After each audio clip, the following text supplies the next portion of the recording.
बिल्लाहि मिनश्शैतानिर्रजीम बिस्मिल्लाहिर्रहमानिर्रहीम।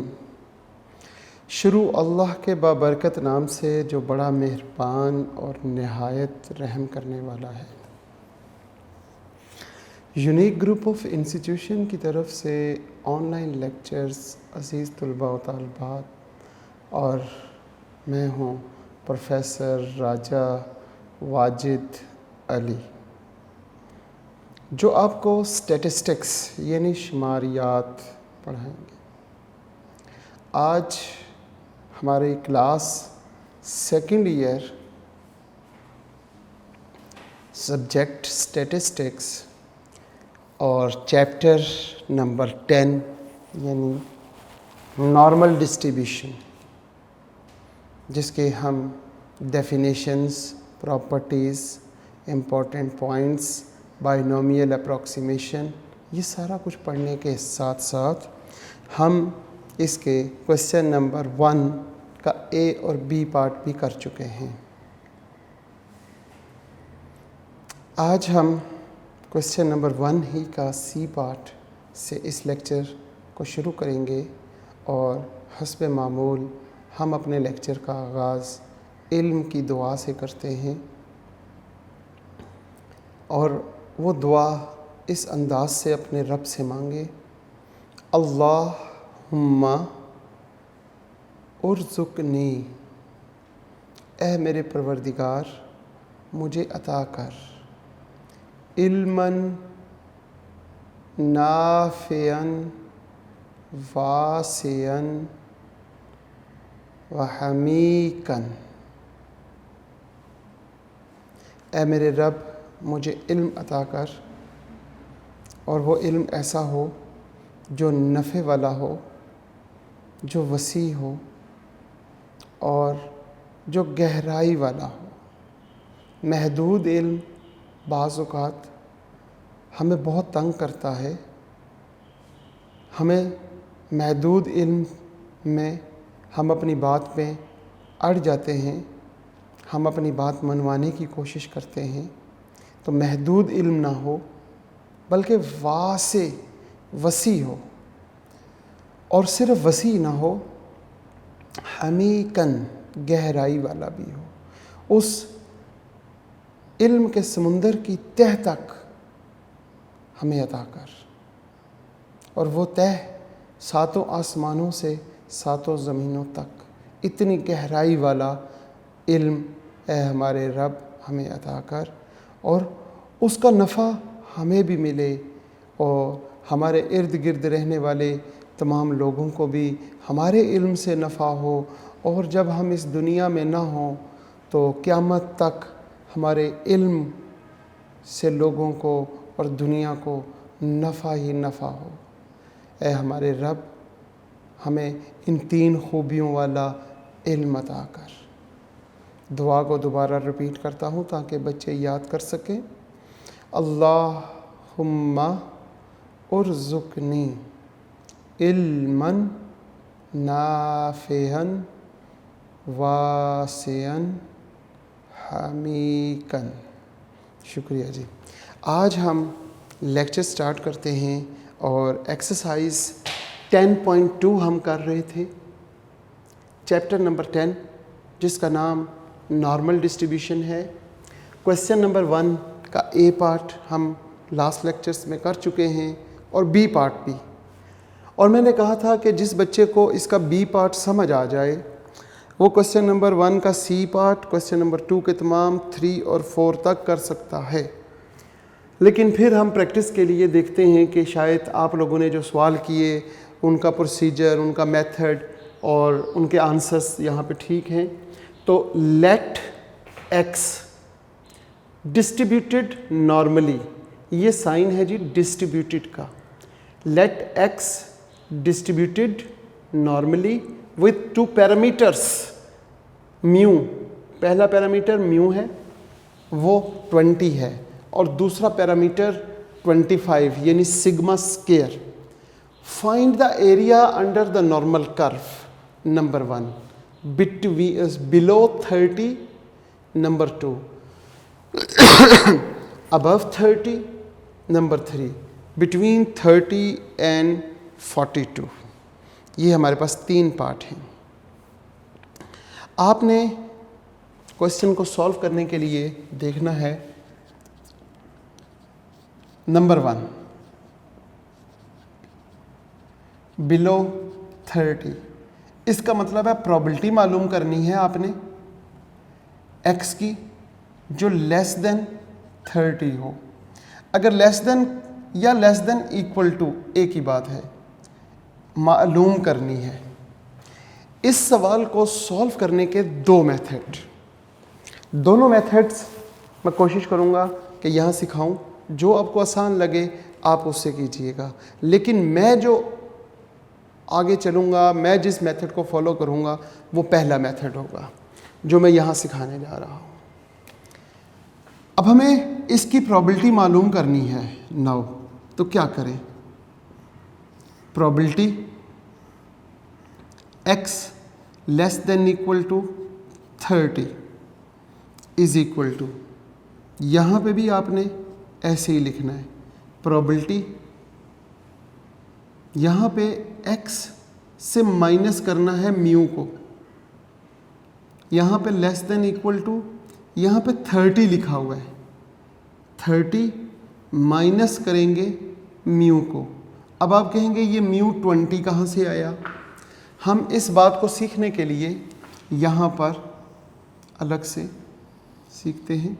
हमारे पास जो क्वेश्चन है, इस क्वेश्चन में x is distributed normally with mu and variance, basically ऐसे लिखा होता है। अब आप ये देखें कि x ये लिखा हुआ है, डिस्ट्रीब्यूटेड भी लिखा हुआ है, नॉर्मली यहाँ पे म्यू कितना है? वो 20, और साथ सिग्मा स्केयर कितना है? 25।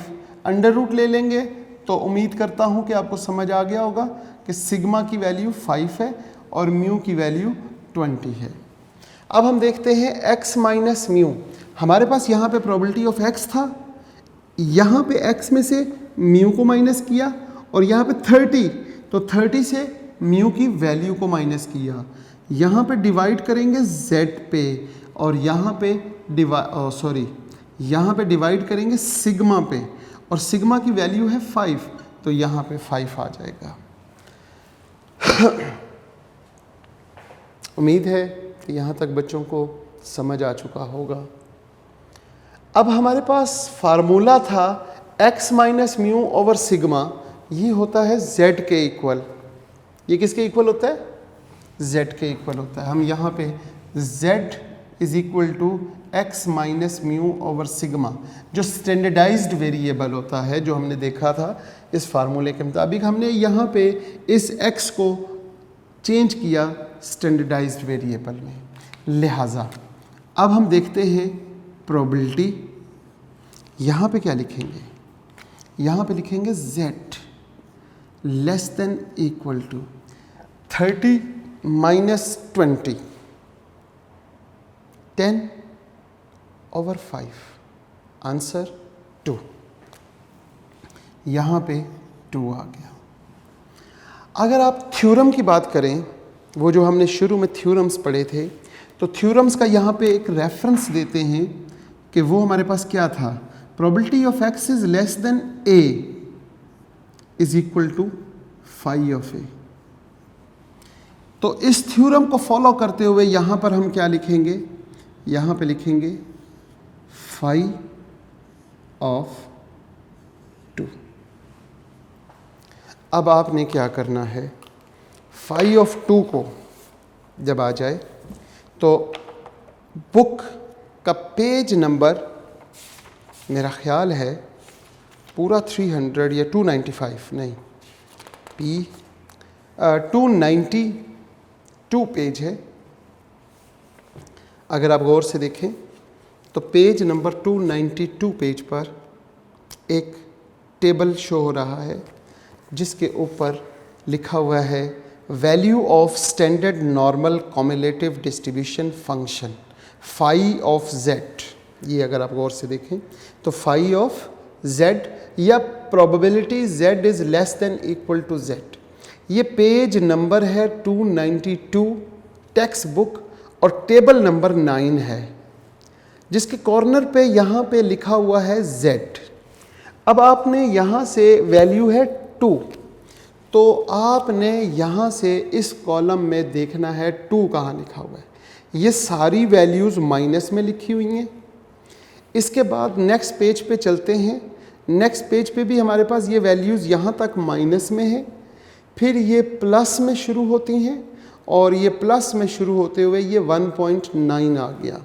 लेकिन हमें तो 2 चाहिए, तो हम इसका नेक्स्ट पेज देखते हैं।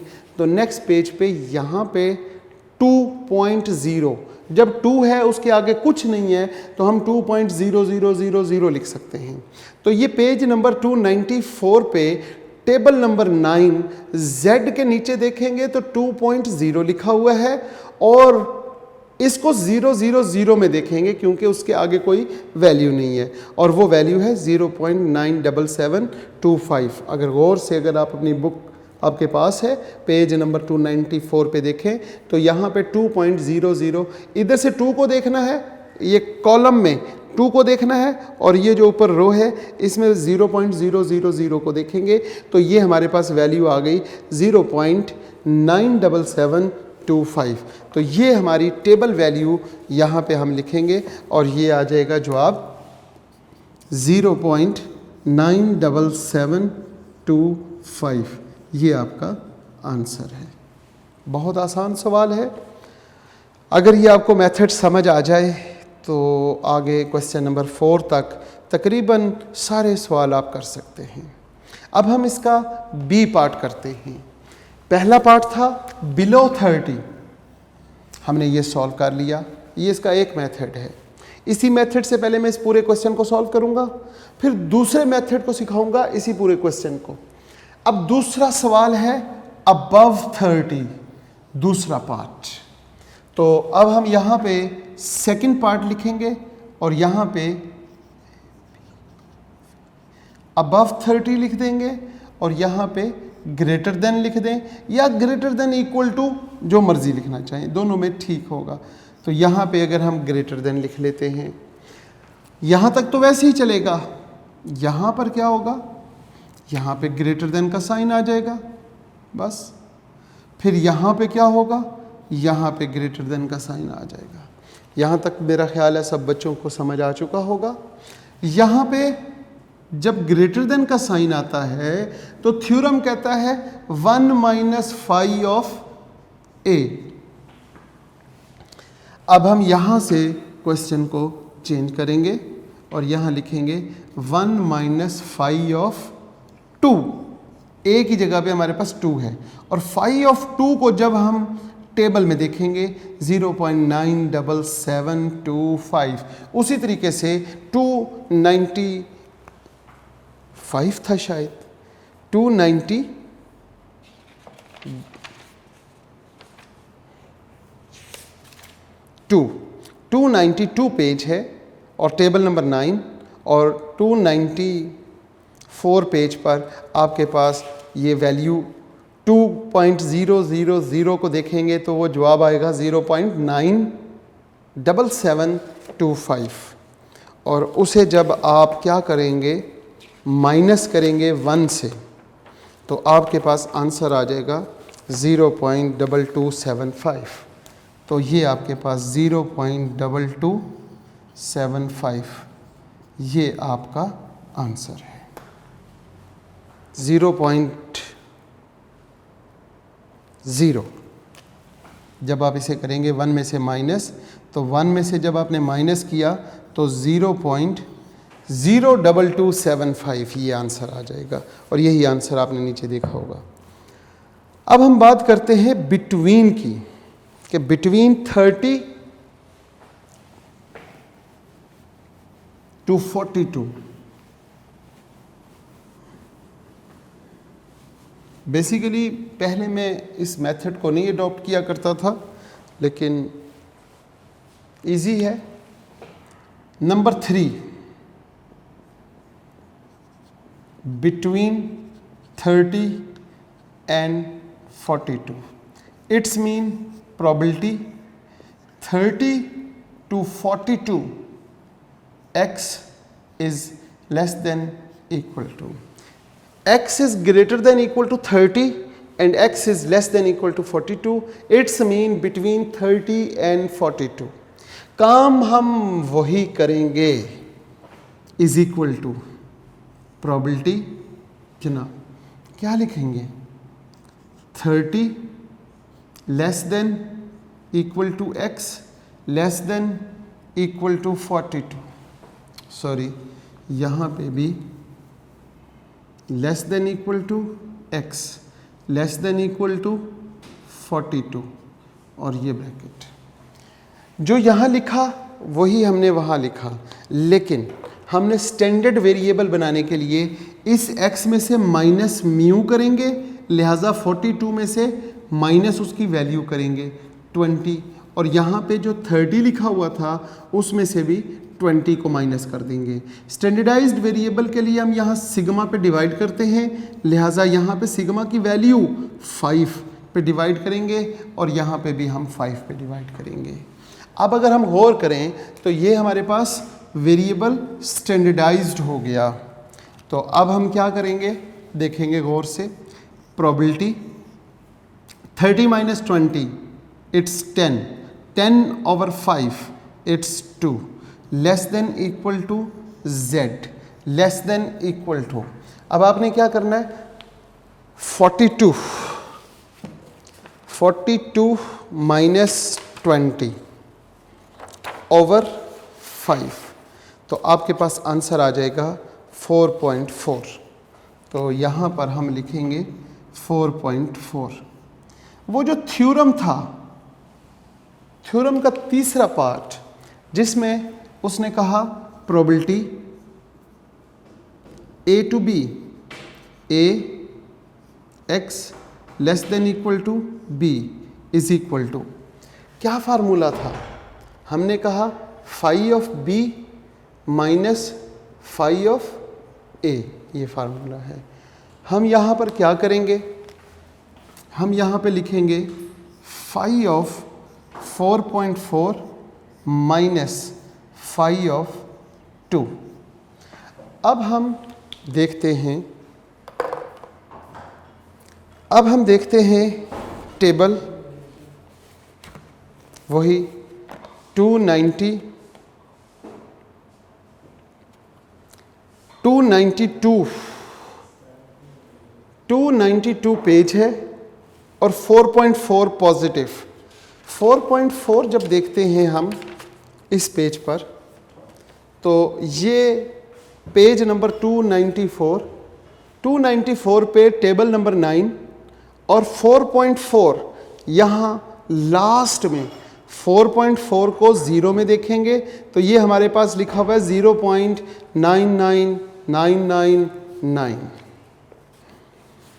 तो अब हम क्या करते हैं कि यहाँ पर ये इसका जवाब तो 0.99999 माइनस फाई ऑफ 2, वो एज इट इज़ 294 पेज पे 2.000 को देखते हैं 0.9725 और इन दोनों को आपस में माइनस कर दें।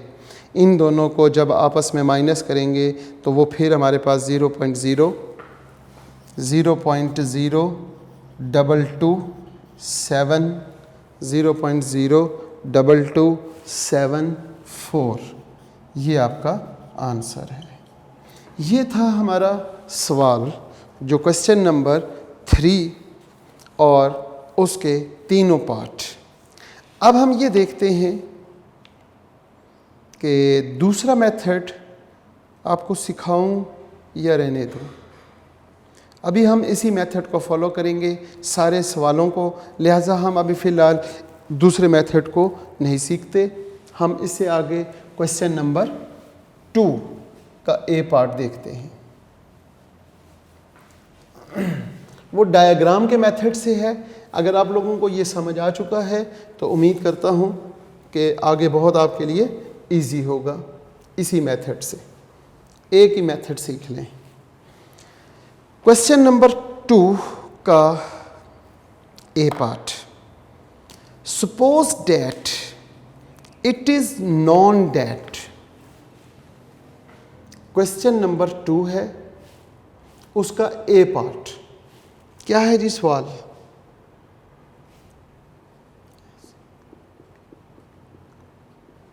Suppose that it is known that IQs for adult Pakistanis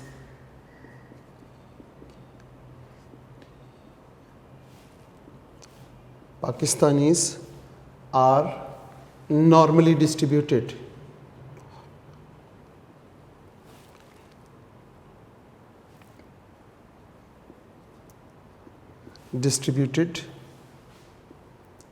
With mu is equal to 100 and sigma is equal to 10. If an individual with an IQs of 130 or above is classified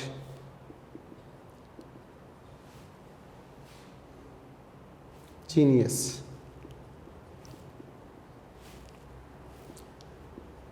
What is the probability?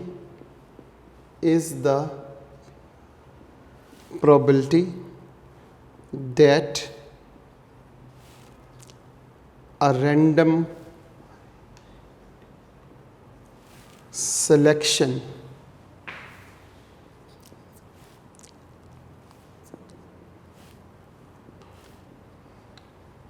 yields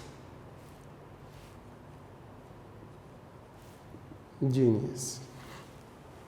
ये हमारे पास सवाल है, board पे लिख दिया है बच्चों की आसानी के लिए। अब हम इसको सॉल्व करते हैं। सबसे पहले हमने ये देखना है कि हमारे क्वेश्चन में गिवन क्या है और फिर हमने फाइंड क्या करना है। सॉल्यूशन सबसे पहले देखते हैं, mu is equal to, mean कितना है 100 एंड सिग्मा 10, ये दो चीज़ें मालूम है। इसके साथ हमने फाइंड क्या करना है, 130 और अबव, ये मालूम करना है। कैसे करेंगे, इसका क्या मतलब है? इसका मतलब है probability x is greater then और इक्वल टू 130, ये मालूम करना है।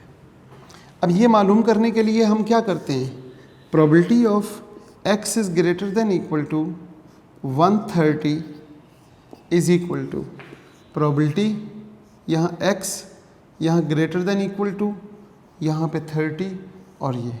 अब इसको स्टैंडर्डाइज्ड बनाने के लिए x में से माइनस करेंगे म्यू को और 30 में से माइनस करेंगे म्यू की वैल्यू को। 130 से 130 से माइनस क्या करेंगे, म्यू को। जब मैंने गौर किया तो इधर 30 उधर 100, तो मैंने कहा कि ये तो मसला हो गया, तो करीब करीब होती हैं वैल्यूज़। यहाँ पे स्टैंडर्डाइज्ड मालूम करने के लिए डिवाइड किस पे करेंगे, सिग्मा पे, और यहाँ पे स्टैंडर्डाइज्ड कब बनेगा, जब हम सिग्मा की वैल्यू पे डिवाइड करेंगे, इट इज़ 10। अब हम गौर करें तो probability x minus mu over sigma, ये तो हमारे पास z x minus mu over sigma होता है। तो ये तो z बन गया। It is greater than equal to 130 minus 100 30 dividing by 10 3। तो ये 3 आ गया। अब हम अपने थ्योरम को याद करते हैं।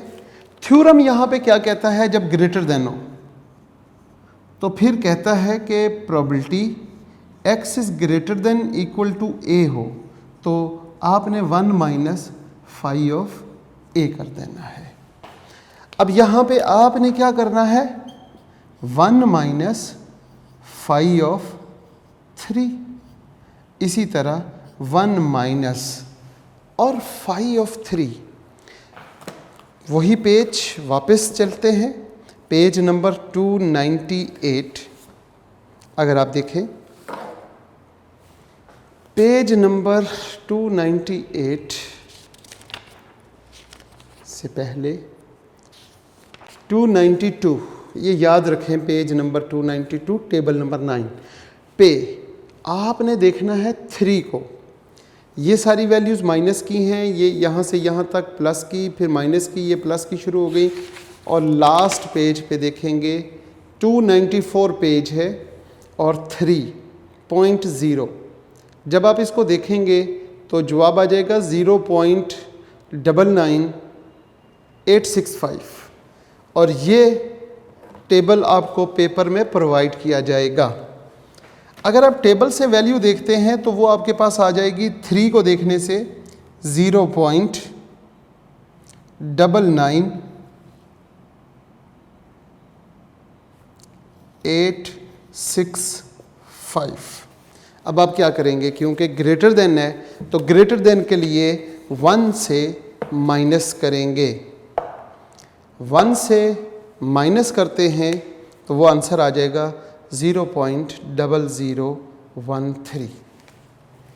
यहाँ पे हम क्या लिखेंगे, 0.0013 और ये आपका आंसर है।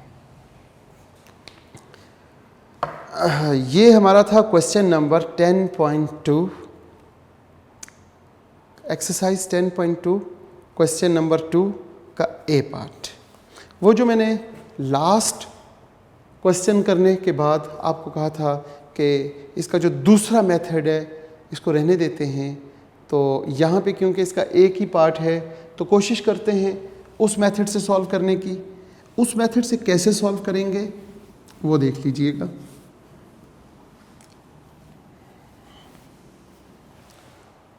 जो इसका सेकंड मेथड है उसमें आपने कॉन्सेप्ट के साथ, यहाँ पे तो आपने फार्मूला लिखा, फार्मूले याद करने पड़ेंगे। वहाँ पे आपको कोई फार्मूला याद नहीं करना पड़ेगा, बल्कि कॉन्सेप्ट के साथ इस क्वेश्चन को सॉल्व करेंगे। वो कैसे सॉल्व करते हैं, हम यहाँ पे नॉर्मल डिस्ट्रीब्यूशन की डायग्राम बनाएंगे।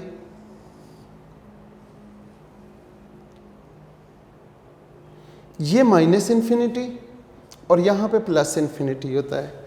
दरमियान में हमेशा मीन होता है, मीन 100, और इसको कहते हैं z एक्सिस। इसके पैरेलल, इसे हम कहते हैं x एक्सिस, और x एक्सिस के पैरेलल एक और लाइन होती है जो कि स्टैंडर्डाइज्ड वेरिएबल x एक्सिस कहलाती है। इसकी भी limit minus infinity two plus infinity, और इसका मीन ऑलवेज ज़ीरो होता है, इसका मीन हमेशा ज़ीरो होता है। अब मालूम क्या करना है, x is greater than equal to 130। अब आप मुझे बताएं कि आपकी लाइन पर 130 कहाँ पर है। यहाँ से माइनस इन्फिनिटी से चलते रहें, ये हमें रिप्रेजेंट करता है 100, और अंडरस्टूड है कि 130 जो है x की वैल्यू 130 वो इस मीन से आगे होगी। ये सब बच्चों को पता चल गया कॉन्सेप्ट के साथ। अब ये साइन हमें बता रहा है कि ये x की वैल्यू या तो 130 हो या 130 से आगे, ग्रेटर देन। तो ग्रेटर देन जो है वो हमारे पास ये एरिया है 130, और 130 से अबव वो एरिया हमने शेड कर लिया कि हमने ये एरिया फाइंड करना है। उम्मीद करता हूं यहां तक तकरीबन सब बच्चों को समझ आ चुकी होगी। आगे चलते हैं। जहां पे हमारे पास x है वहां पे z की क्या वैल्यू होगी ये तलाश करनी है हमने। और z का फार्मूला एक ही है, वो है x minus mu over sigma. और x की क्या वैल्यू है? x की वैल्यू हमारे पास है 130 minus 100 over sigma 10 and z is equal to 130 minus 100, वही हमारे पास 30 आ गया। और 30 को डिवाइड 10 पे करते हैं तो हमारे पास आंसर आ जाएगा 3। तो इस z की वैल्यू हमारे पास 3 आ गई। यहाँ तक सब बच्चों को समझ आ चुका होगा। ये इसका दूसरा मेथड है जो with the help of diagram या फिर आप समझ लें कि कॉन्सेप्ट के साथ हम इसको फॉलो करेंगे। और वो फार्मूले के साथ दूसरा मेथड जो है उसमें भी कॉन्सेप्ट है लेकिन फार्मूला है। यहाँ तक क्लियर हो गई बात। अब हमने मालूम ये करना है कि probability of x is less than equal to 130। यहाँ पे आपने हमेशा इस मेथड में सॉल्व करने से पहले probability x is less then, x is ये लेस देन हमेशा लिखना है, लेस देन 130। यहाँ पे वो ग्रेटर देन पूछे, यहाँ पे वो बिटवीन पूछे, लेस देन पूछे, जो मर्जी पूछे, जब भी आपके पास z की वैल्यू आ गई तो यहाँ हमेशा लेस देन इक्वल टू लिखना है, क्योंकि टेबल वैल्यू हमेशा लेस देन बताती है। अब आपने उसी टेबल में जाके किसकी वैल्यू को देखना है? 3 को। ये जो z की वैल्यू यहाँ पे आई वो देखेंगे तो वो जवाब आ जाएगा। वो जवाब है 0.9987। अब ये लेस देन इक्वल टू 30, मतलब ये हुआ कि ये 130 है और 130 से लेस वो ये वाला एरिया और लेस देन ये सारा एरिया। ये एरिया कितना मेरे पास आ गया? 0.9987। वो जो हमें टेबल नंबर 9 जो हमें वैल्यू प्रोवाइड करेगा वो हमारी वैल्यू से लेके इन्फिनिटी तक माइनस तक देगा। यहाँ तक आ गई। अब ये वैल्यू हमें टेबल ने दे दी, ये हमें चाहिए ही नहीं थी। टेबल ने तो हमेशा इस वैल्यू से लेस देन देनी है, हमें तो ये वैल्यू चाहिए। Total area under the curve is 1, यानी कि माइनस इन्फिनिटी प्लस इन्फिनिटी के दरमियान सारा एरिया 1 के इक्वल है। अब हम क्या करेंगे? 1 से माइनस कर देंगे ये वाला एरिया, तो हमारा जो रिक्वायर्ड एरिया है वो आ जाएगा।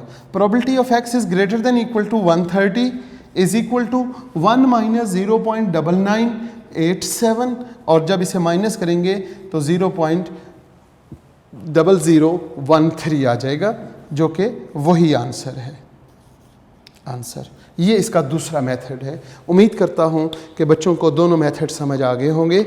आज का लेक्चर हम यहीं पे इख्तिताम करते हैं इस दुआ के साथ कि अल्लाह ताला तमाम अज़ीज़ तलबा व तालिबात को सलामत रखे, सेहत वाली ज़िंदगी अता करे, वालदैन का साया तक क़यामत कायम रखे और ख़ात्मा बिल ईमान हो। आमीन।